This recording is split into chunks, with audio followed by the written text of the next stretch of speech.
where did all that come from? But I did a little bit of writing, I did a few telly bits, but nothing. Well, look, Nothing really. let's move on to that, and obviously because as my father, I figured that you could give us some really good insight into forget all the cameras, forget all the lights, forget all of the technical stuff, because as a storyteller, you've always put the performance first, and Absolutely. to Yeah. tell me a little bit more about where your love for storytelling came from. Well, it is about the performance, and even if somebody's telling a joke, to me, it has to take the listener to get into his imagination to take this story forward, whatever the joke is or whatever the story is. And so the performance is everything. And I do remember many, many times that particularly in the folk clubs, we would have open nights and lots of people would come and sing, and there'd be some guy or some girl, whatever, and they'd sit there and they would be fantastic on the guitar. And then 29 verses later, you're going, oh my God, when's this going to stop?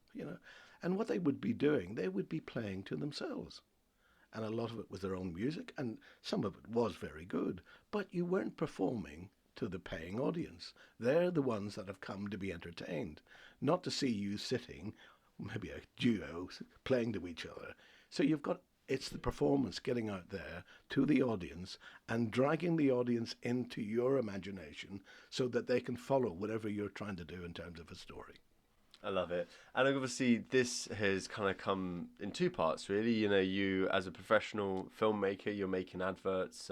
I mean, were they even called adverts back then? Oh yes, Commercials? commercials, Yeah, commercials. I mean, tell me a little bit more about that, because I imagine that most of the equipment was like the size of a massive, sofa. Huge, Yeah, And I mean, these days, your cameras and everything at the moment, we'd still be setting up. It would take us 2 or 3 hours just to set the damn thing up.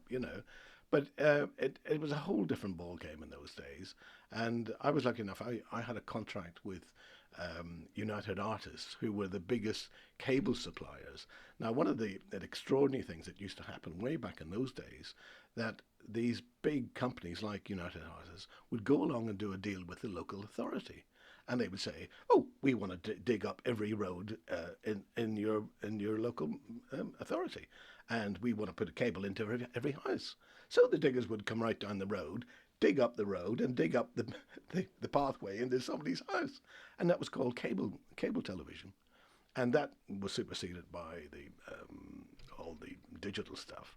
But that's how it was. And I was lucky enough to get a contract with United Artists to do all their commercial work.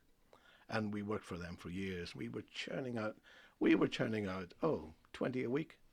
Oh, wow. non-stop, non-stop. And tell me, was the audition process for the talent, was it as simple as it is today? Just Well, a couple of emails. just going back to this storytelling, when I first started with United Artists, all the stuff was very bland. It would have a still of an Indian restaurant. Please come to the Indian restaurant on whatever, And I used to think, oh, and I had a bunch of people, great, talented actors and writers and all the rest of it, almost like what you have got here now. And we were very keen to get into the more dramatic and more creative side of an advert.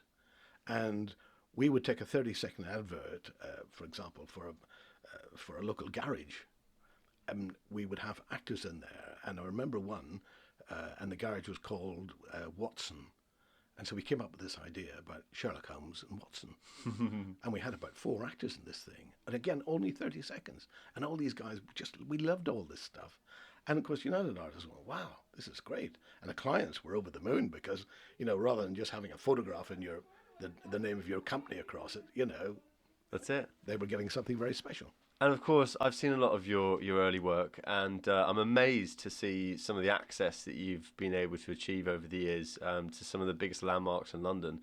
I mean, I couldn't, go and walk up Big Ben today. I couldn't go and stand up on the roof of Piccadilly today. Tell me, how did you get the shot? The gentleman sat in Piccadilly Circus, the big billboards, the advertisement that Yes. goes on. You placed an actor sitting on top of one of those billboards. Yes, he sat at the top of the Haymarket, where was the biggest illuminated sign at the time. What was he? And Was he strapped in? Did oh he? yes, we had professional, stuntmen up there to look after him. And I remember the auditioning for that, where I said to the guy, because we did it all in mime, that particular one, and so I was looking for a mime artist, and one of the things was must not be scared of heights. You know? And as it happened, the guy that I used had done a little bit of trapeze work, and of course he loved the idea.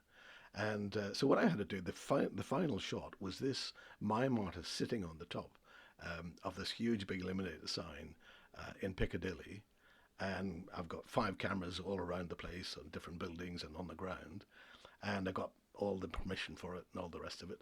The only problem was that was the light, and the best light was about just after 5 o'clock in the evening. That was the best light, but of course rush hour. And this guy had a white face with 2 big red, and he was doing all the mime bits. So he's sitting on top, doing all, pointing to the sign and all the rest of it. And of course, people would look up and they think, someone's going to jump, someone's going to jump. Well, the next thing was, and I'm in another building across the street, and I look down Haymarket, and all I can see is all these policemen running up the Haymarket. And the next thing, there's about 4 fire engines, ambulances, police cars all over the place. And by the time we come back down onto Piccadilly Circus, there's this very irate policeman with lots of badges and things. Who is in charge around here?